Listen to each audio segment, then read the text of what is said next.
topic is all about teamwork or group cooperation. So, ano po ang una ninyong naisip pag narinig niyo po ang salitang teamwork? Pagtutulungan. Pagtutulungan? Oo, pagtutulungan, pagkakaisa at pagkakaintindihan. So, kung wala pong pagkakaintindihan, wala pong pagkakaisa, at wala pong pagtutulungan, matatawag pa po ba natin itong teamwork? Hindi na. Hindi. Kasi, teamwork, of course, when a group of people work together to successfully complete the task. So, kung wala pong pagtutulungan, wala pong pagkakaintindihan, at wala pong pagkakaisa, so, hindi na po ito teamwork. So, aspect of teamwork. A team is a group of individuals working together to reach a common goal. To make a team work, supervisors or leaders should consider. So, ang team po ay binubuo ng isang grupo. Ang team po ay isang grupo na binubuo ng individuals. So, pag sinabi pong team, ibig sabihin po nito, grupo po kayo. Wala pong team na nag-iisa ka lang. So, pag sinabi po nating team, ibig sabihin po nito, binubuo siya ng 2 or more persons. So, sa teamwork naman po, pwede po natin i-consider ang pagkakaroon po ng supervisors or leader. So, kagaya po ng kanya-kanya nating grupo, meron po tayong mga leaders. Yung supervisors naman po, kadalasan, in the future po, pag mag-work na po kayo, mararanasan nyo po na magkaroon ng supervisors. Kahit po sa call center kayo, kahit sa janitorial, kahit po sa McDo, Jollibee, kahit saan po kayo magtatrabaho, mapapansin nyo po, meron po talagang supervisors. Kasi si supervisors po at saka si leader, sila po kasi yung role model natin. So kung wala po sila, watak-watak po tayo, wala pong pagkakaisa, so wala pong mabubuong teamwork. Yung pagiging supervisors at leaders, ang supervisors po at leader, hindi po ganun kadali yung papel na ginagampanan nila. So, tayo po, na mga team members, we have to do our part. Gawin po natin yung part natin. At dapat lagi po tayong may respeto. Hindi po yung minumura natin yung kagroup natin dahil lang hindi nakikinig. Dapat po, model po natin yung respect. Dapat po lagi pa rin may respeto. Kagaya nga po ng sinabi ni Sir, pag hindi po natin ginawa yung responsibility natin, pag hindi po natin ginawa yung part natin, ano po mangyayari? Si leader po ang gagawa na lang kasi wala po siyang face eh. Para magawa po ang common goals, gagawin na lang ni leader yung dapat part nyo. So ano po mangyayari? Kagaya ng sinabi ni Sir, ang tendency nun, maubos ng otak ng leader nyo. Kahit nag-adjust na si leader, dapat po makinig po kayo, dapat po marunong po kayo makisama. Sa supervisors naman po, pag kayo pinagkatrabaho na, kapag po kayo supervisors, meron din po tayo tinatawag na team leader. So si team leader naman po, katulong po siya ni supervisor para dalhin yung team members niya. Si supervisors po, siya po yung sumasalo sa lahat ng utos sa mas nakakataas sa kanya. Tapos naman po ay hahati-hatiin niya ito at i-distribute sa mga team members niya. Ganun po, yung parang kagaya din po natin dito sa school. Di ba po si Sir nagbibigay ng pass sa aming mga leader? Tapos po kami naman po, i-distribute namin sa mga kagrupo namin. Yun nga lang, hindi nakikipagtulungan yung mga team members. Hindi ko nila lahat pero ganun kadalasan. Hindi ko, kagaya sinabi ni Sir, para pumunta ka sa inuman, hindi ka nag-ambag. Pumunta ka sa school, sa reporting, hindi ka nag-ambag, pero may certificate ka, di ba? Oh, Tama ba yan? Di ba? So, cooperation and basic teamwork. To be successful, team needs, una, a common purpose or goal.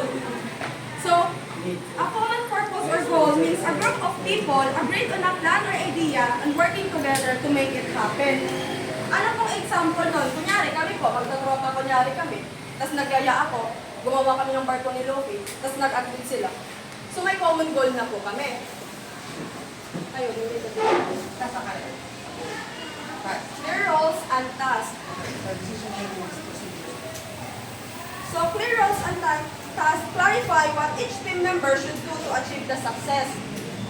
So dapat po, bawat membro ng inyong grupo, alam po nila kung anong responsibility nila. Alam po nila yung roles nila sa grupo, alam po nila yung magiging task nila. For example, dahil nagkalayaan kami gumawa ng lumikha ng barko ni Lofi, ako yung nakaisip. Engineer ako, architect siya, so kami yung sa pagpaplano. Si ate naman, businesswoman, maraming pera. Siya yung magbibigay ng pondo.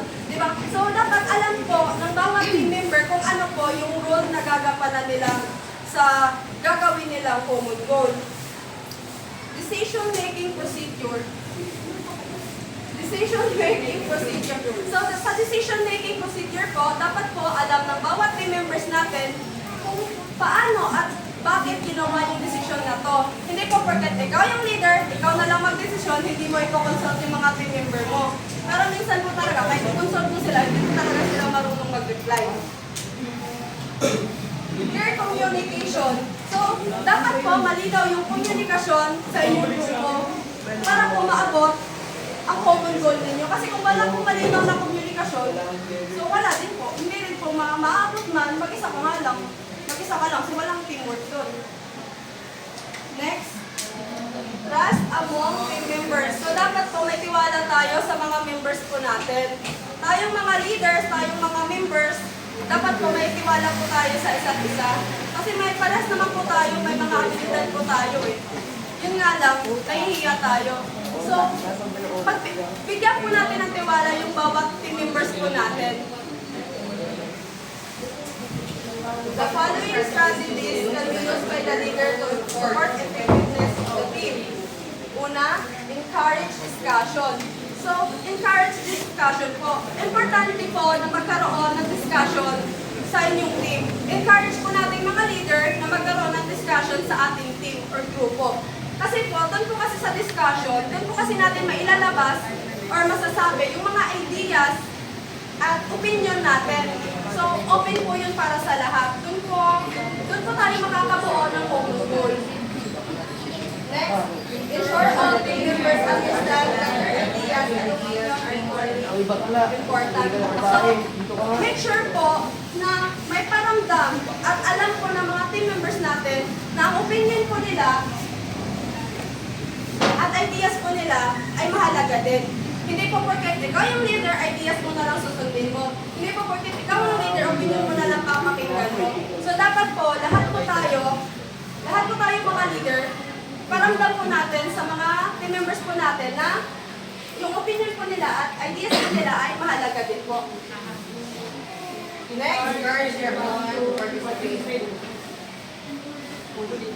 So, tayo pong mga team leaders, i-encourage po natin ang ating mga team members na mag-participate po. Kahit hayaan po sila, sige, sa una po, sketch tape muna sa presentation. Sunod niyan, babasa na. Sunod niyan, isang keto, papaliwanag niya. Kasi doon po yung nag-umpisa eh. Sa tingin niyo po ba, ako marunong na ako agad magsalita? Sa totoo lang, first time ko nung nakaraan. Wala lang akong choice kasi parang kami lang gumawa doon. So parang wala akong choice, kundi gawin na lang. Parang yun yung umpisa, tapos natuto na lang. Tapos ang ginagawa ko ay tinitignan ko din po yung ibang nagsasalita. Kagaya po ni Sir, tinitignan ko po kung paano siya magpaliwanag, paano niya po binibigay yung mga ano natin, paano po siya magsalita. Sa trabaho din po, yung mga mas nakakataas sa akin, kung paano din po sila nagsasalita. Doon lang po, natuto po ako. So, tayong lahat po, mag-participate po tayo. Try po natin mag-participate kasi sa umpisa manginginig tayo, kadalasan po ma-overcome na po natin yun. Model respect towards everyone. So, kagaya po man sinabi ko kanina, dapat po may respeto po tayo sa bawat isa. Ano? Hindi po yung nagbiro lang, minura mo na.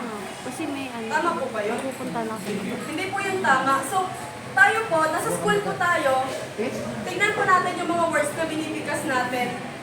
Kasi hindi po tama na magmura po tayo. Smile. Murahin natin yung kaklase natin. So, dapat po may respeto tayo sa bawat isa.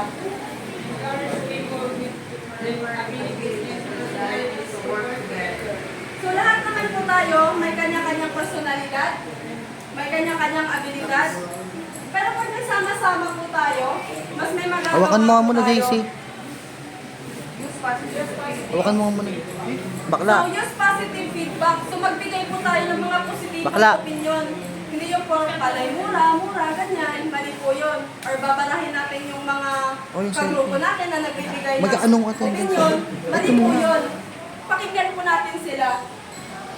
Tapos magbigay po tayo ng mga positibong opinion. Kung sakali man na sa tingin mo ay mali yung inaano niya, parang malayo sa i-discuss nyo, magbigay po tayo ng positibong opinion. Yung hindi naman natin ma-offend yung kagrupo natin na ayaw na lang niya magsalita sa susunod, ayaw na lang niya magbigay ng ideas or opinion dahil binara natin. Mali po.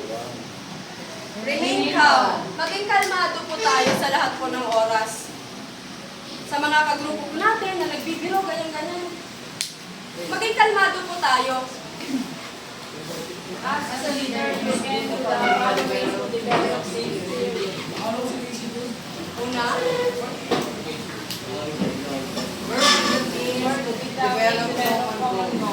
so, magipagtulungan po sa kagrupo natin.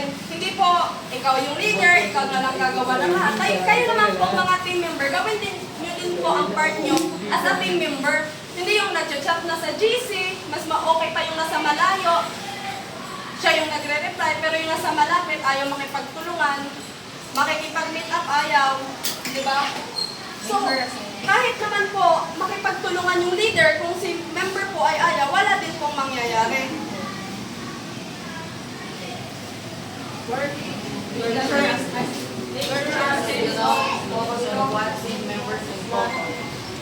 So, nurture a sense of belongings.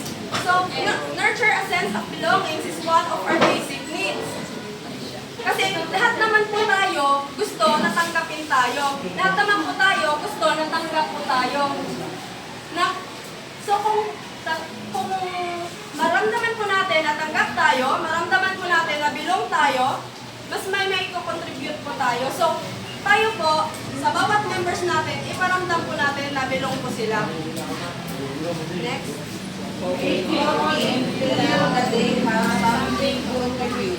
So, iparamdam po natin sa ating mga team members na meron po silang maiko-contribute. Hindi po yung pag nagbigay sila ng opinion, babarahin na po natin.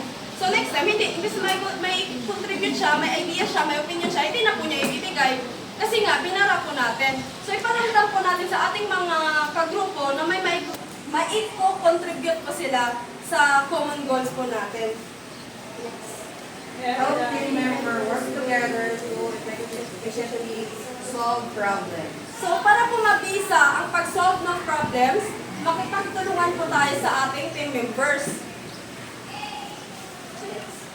Encourage members to set aside personal goals and desire for the benefits of the team. So lahat naman po tayo may personal goals. So kung may grupo po tayo, set aside po muna natin yung mga pang-personal na interest para po sa benepisyo ng ating grupo. Treat team members fairly and equally. So, i-treat po natin ang ating ka-team as fairly and equally. Hindi po yung, ay, close ko to, kaibigan ko to, sa opinion niya lang ang papakinggan ko. Eto, hindi ko to mga kaibigan eh. Anong pakialam ko, diba, sa opinion nila? Hindi po ganon. So, opinion man niya na kaibigan ko, opinion man nila na hindi ko kaibigan, dapat po pantay. Kasi isang team po tayo eh. Magkakampi po tayo. Dapat po maghilaan tayo paakyat, hindi po pababa. Structure the work of the team in simple and logical fashion. Distribute work fairly. So, distribute work fairly. Dapat po pantay-pantay ang pagbigay ng trabaho. So, ganun po dapat. Pero pag hindi ginawa ng isang member yung trabaho niya, yun nga lang, hindi na fair yun. Kasi kami na yung gagawa. Diba? So, dapat gawin din po natin yung part natin. Tapos pag nagbigay naman po tayo ng dapat gawin ng ating team members, dapat po, simple lang, hindi po yung parang hirap niya intindihin. Yung, logic lang, para po mas magawa po nila ito ng maayos. Working as a team means that team members consult each other. So, consult each other. Importante po yun. Dapat po i-consult po natin ang bawat isa. Hindi po porket ikaw yung leader, consult mo lang, sarili mo lang. Dapat po, i-consult po din po natin yung mga team members po natin. Importante po yun na i-consult po natin ang bawat isa kasi hindi mo alam. Hindi mo naman alam, di ba? Baka may pinagdaanan siya. Hindi niya kayang gawin yung part na yun. Baka may pagdinaanan sila sa bahay nila. Baka may problema sila. So marunong, pagka gano'n, consult natin sila para mag-adjust din po tayo sa oras, sa ibibigay din po natin na work sa Lanis. kanila. Ikaw nga mag-video. Ikaw nga mag-video. Ganun po. Next, help each other. So, magtulungan po. Lagi pong magtulungan. Kung may ideas ka, kung sa tingin mo nahihirapan si team members mo, tulungan po natin. Complement each other. Encouragement, motivate each other. So, encourage po natin ang bawat isa, i-motivate po natin ang bawat isa, para po may contribute po ang bawat isa. So, ito po yung activity namin na ipapagawa po namin sa inyo. Una, why do a team needs a leader? Bakit nga ba kailangan ng team na magkaroon ng leader? Sunod, why does each team member needs to listen to the leader? Kung bakit po kailangan makinig natin tayo sa ating team leaders. How can you show trust to your team member? Paano po natin maipapakitang as a leader, kunyari isipin niyo po na leader kayo, kahit team members lang kayo, isipin niyo po kung paano niyo po maipapakita sa iyong team members ang tiwala niyo po sa kanya. Why do member of the team must come up with the same decision making? So bakit po yung isang grupo kailangan isa lang ang desisyon na gagawin?